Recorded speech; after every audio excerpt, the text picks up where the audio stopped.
Hello, kumusta po kayong lahat dyan? Yan. Gagawa tayo ng video para maipost tayo sa ating YouTube dahil yung aking YouTube ay almost more than 2 years ko na po siyang hindi na update saka hindi ako nakapag-post ng maayos. Hindi po ako active sa YouTube ng mahigit 2 taon. Kaya yung na-monetize na ako, pero nawala na yung ko mga ads kasi nga hindi ko nga napapabayaan ko siya. Kaya gusto kong ibalik uli at sabi nga may nag-advise sa akin na mag-post ako ng video, kahit anong video, at least 15 minutes. Tapos para balik ko katulad ng dati ang aking YouTube kasi chinek ko rin naman wala naman akong uh, strike or mga na nagawa sa akin YouTube. Baga, tinamad lang po talaga ako at kasi nga yung dati kong ginagawa is food content at dahil nandito tayo sa Jordan at mahirap maghanap ng mga nahirapan akong magluto-luto dito dahil nga yung mga ingredients wala dito tsaka walang gulay-gulay na ingredients. Ayan, duwar time na. Time for praise sa tanghali na po.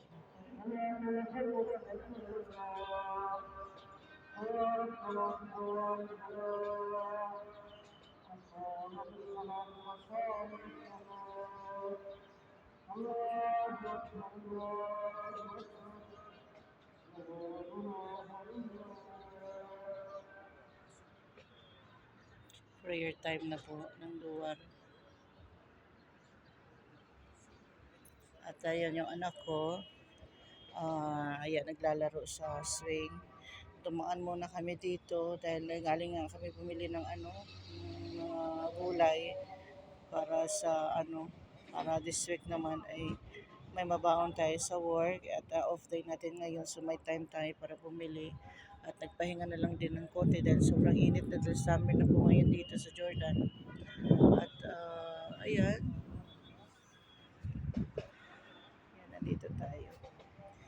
nandito tayo sa Mayswela sa mga hindi pa nakakapunta ng Jordan. Ito pa yung bandang Swela. Ayan, may bridge po dyan. At yung papunta ng Salt, ito yung way papunta ng Salt, papunta ng Gur, papunta naman sa may sa kabilang side. So bagay, nasa middle siya, may circle siya, west, east, south, north na way, may daanan. So, ayan. At ito talaga dito, sobrang traffic dito. Dahil yung may mga terminal ng bus kasi dito, papuntang Saltgor, papunta naman doon banda sa kabilang side. At sa kabilang side, yan, dito po dumadaan. At lalo na ngayon, dahil 12:30 na, uwian na ng mga estudyante galing sa school dahil lunchtime na. Eh, yung school kasi dito, lang, hindi katulad sa Pilipinas na until 5, babalik sila, papasok sila ng 7 o kaya 8, depende sa school nila. Ang uwian nila, ang iba, 12:30 to 1 o'clock, yung iba naman 2 o'clock, depende sa school. Kung private or government school, ganyan. Simple lang yung lugar nito, hindi talaga siya, pag yung makikita mo dito mga mix, hindi naman mga bagong building. Medyo may kalumaang building na at kung nandito kayo dati since 15 years at nandito kayo ngayon, ganun at ganun, lang pagbabago. Pero I think good naman at okay naman, safe naman dito.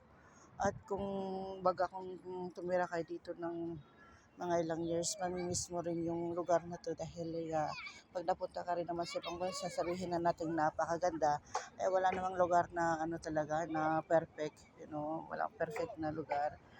Meron talagang may advantage at disadvantage para sa atin. So ito naman kahit pa paano, hindi ko man masasabi na kasing ganda katulad ng nasa ibang bansa, pero masasabi ko safe naman talaga din, lalo na sa aking babae. Pag naglalakad ako, wala naman akong naranasan ng babasa sa akin, mga ganyan. Muslim country po ito. At ayan, okay naman. Pag nasa bus ka, bibigyan ka ng upuan. Kung babae ka, wala kang maupuan, may tatayo sa'yo. At ibibigay yung upuan nila sa'yo, gayon. At ayan po. Ayan, may pulis dito sa may gitna. At yung nag-ano sila sa traffic nila at saka siguro safety sa mga may mga tourist na dumadaan dito at sa mga ano din sasakyan kasi may mga tao din ganyan. Bawat lugar may mga nakalaan po ng mga pulis para sa traffic at para po titingin-tingin po para sa safety ng mga tao. At ayan po, dito kayo sa garden, dito tayo sa garden. Medyo simple lang, hindi siya ganun kaganda.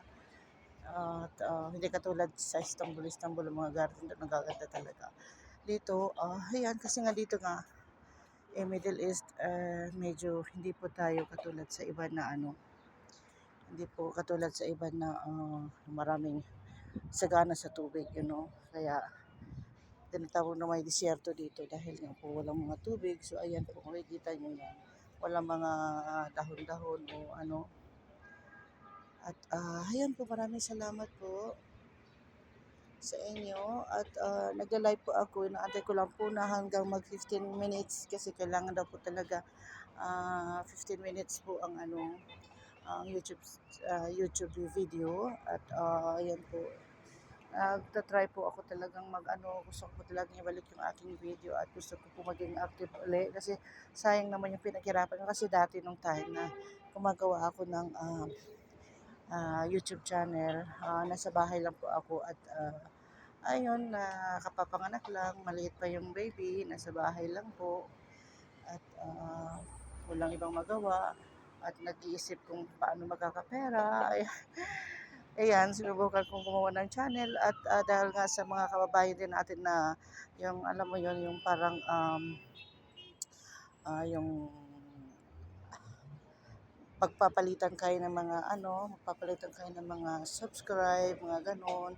At magpapalitan kayo manood ng video sa isa't isa. At sa tulong na rin ng aking asawa, support niya, nanonood siya palagi sa mga video, sasabihan yung mga friends niya, yung family ko. So ayan naano ko siya, na-complete ko yung 4,000 hours ba yun? 4,000 minutes ba? Yun. Then, ayun, sa tulong din ng mga kababayan natin na subscribe sa akin. So, naka 1,300 mahigit tayo. So, nung nag-try ako na magpa-monetize, na-monetize nga. Kaya lang, after 1 month, at yun, nag-start na ako mag-work, ganun, wala nang time.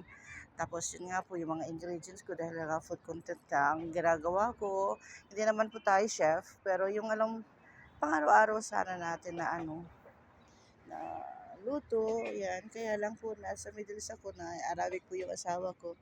So, yung more on Arabic food po ako. At dahil dalawa lang kaming adult and one child, kaya po hindi po ganun kabongga yung niluluto ko na sobrang dami. Sa small amount lang po yung niluluto ko, kaya sabi ko, ay ang hirap mag-content ng about sa food kasi nga lalo na at wala na pong mahanap dito ng mga gulay-gulay na katulad sa Pilipinas. At kung may mahanap ka po talagang super, kung magkano yung amount sa Pilipinas, siguro mga times 4, yan o. Tapos, ayun, tapos yung asawa ko, hindi naman siya kumakain ng Filipino food. Ako lang, so parang magagawa ako ng marami. Ay, sayang naman po, masisira lang po pag ako, sabi ko. Kaya nawalan po ako ng gana. Kaya lang po, sabi ko, naisip ko na, bakit ko kaya tinigilan yung ano ko sa aking YouTube dahil ano lang naman po sana ay pwede ko sana palitan yung mga content ko kahit pa paano. Maghanap ako ng content na ang maganda at na magustuhan ng mga viewers ko, who knows, 'di ba? At pinalad ka at swertihan ka sa mga content mo, marami kang views na alam mo no, marami kang views at kikita ka rin. Siguro sabi ko nga hindi naman na sa lahat ng oras Hindi naman sa lahat ng oras na hindi sa lahat ng oras ay walang mag-review sa mga videos mo. Pero one day, alam ko, pag sinisipag-sipagan mo lang pa ng kaunti, ay marami kang mahahanap na views. So, ngayon, sana suportahan niyo pa rin ako at ano lang po, wala pa po kasi ang mga video, nice video. Baga kung ano po yung nasaan po ako at na may time ako, nag-video, nag-live po ako ng kahit 15 minutes po para naman po ay may maipost po ako sa aking YouTube para po ayan, pag nakita ni YouTube, bumalik uli ako at gusto kong magbigay ng more time sa aking YouTube naman. At ngayon po, magla-live lang po ako ng 15 minutes.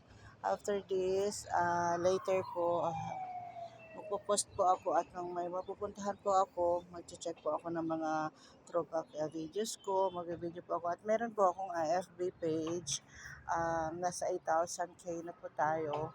At doon po kasi nga po dahil mas mabilis po kasi sa Facebook kaya doon po lagi yung time ko at madali lang po kasi nga po kahit ang 1 minute, 2 minutes po ng video ay pwede na po sa Facebook. Kaya po lagi po ang may post doon. So maghahanap po ako ng mga videos ko doon na medyo mahaba-haba.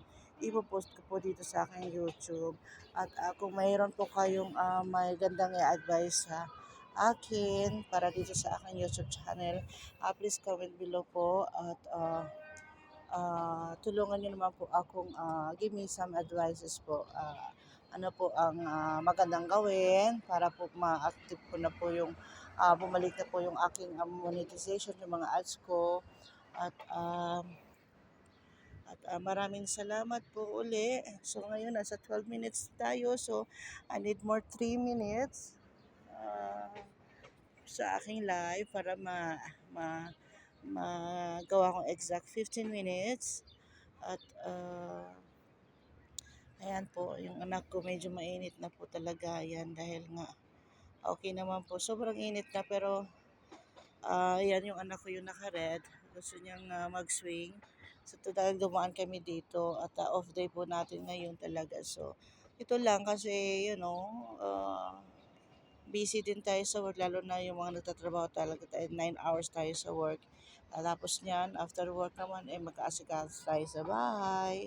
So, later naman, magtitingin-tingin ako ng mga videos. So, makakuha tayo ng mga tips kung ano dapat natin gawin pag mayroon tayong YouTube at siguro next time pwede naman magkuha ng video ng ng one by one, then i-combine mo lahat para sa sakto ng 15 minutes to 20 minutes yung daily life natin, yung anong ginagawa natin sa buhay natin, yung makakapagbigay ng kasiyahan sa mga viewers natin at makapag-motivate tayo ng ibang tao naman, magiging magandang rules tayo sa buhay ng iba, ganyan siguro ay isang sa magandang content natin. So, pagpasensyahan nyo na po, no bashers po muna tayo. At to, wala naman po sanang basher kasi inaamin ko naman po talaga na hindi pa tayo marunong sa ganitong mga content-content, sa mga video-video, sa mga live-live.